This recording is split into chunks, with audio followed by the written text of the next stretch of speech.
hatuendi kwingine, tunarudi nyuma. We call the name that is above every other name. Hata hizo mademons zinabao. We operate under open heaven.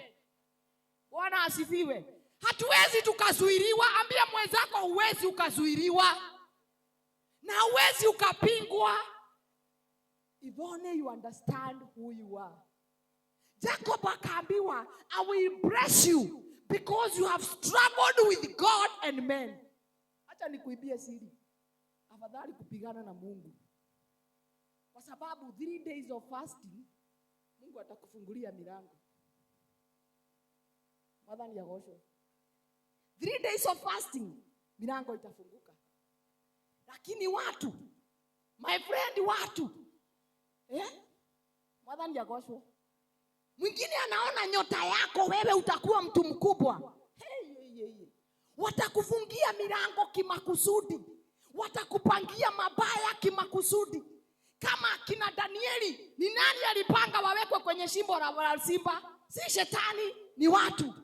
Akina Shadrach, Meshach na Abednego, si shetani aliwaweka kwenye moto, ni watu. Watu watakupangia mabaya. Watu watakutenda mabaya. Na ndiposa umepewa Roho wa Mungu kama msaidizi. Wanapokupangia mabaya, wanapokutukana, faraja ya Bwana inakuja. Wewe una focus na what is important. Unaachana na mambo ambayo si important. Praise God. Watu wakikusengenya si uanze kulia, ni kujua watu wanaacha biashara zao washughulikie zangu. I'm that important. Unasonga mbele. Praise God. Bwana asifiwe. Jacob aliambiwa, I will bless you because you have struggled with God and men. Kanisani tunajua kutafuta Bwana sana. Lakini tukifika huko nje, attitude yetu ni baya sana. Wengine tunavunjika mioyo haraka sana. Wengine tunadharau haraka sana. Kuna mama mmoja tunapeagwa kisa yake, nilipewa nikiwa Sunday school. Aliambiwa na Mungu atamtembelea.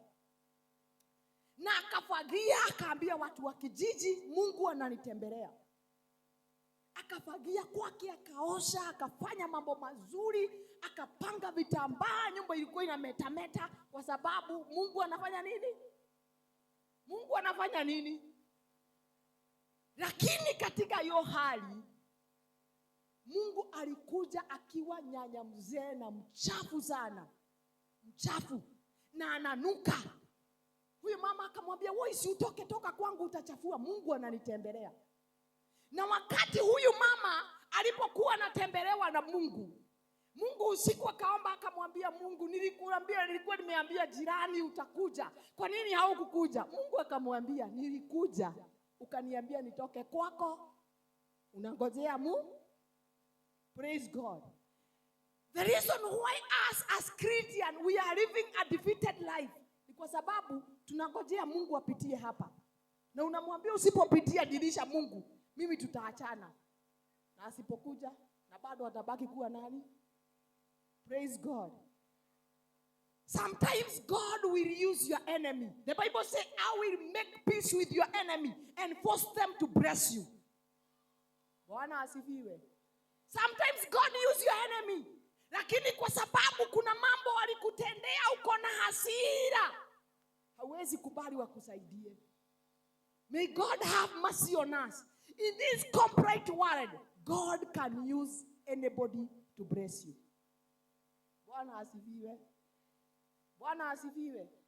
Katika maisha nimeishi, nimekaa na Wakristo wazuri sana. Na wengine wamenitesa vibaya sana. Let me tell you the truth.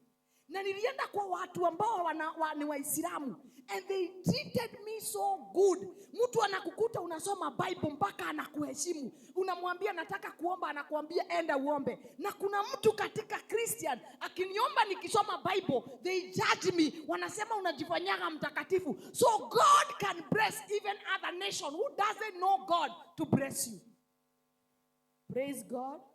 God can use anyone, but us tuko limited. Watu wanasema, enda kwa hao wanakusema, leo watakusema, kesho wakusaidie. Praise God. Ambia mwenzako wacha hasira.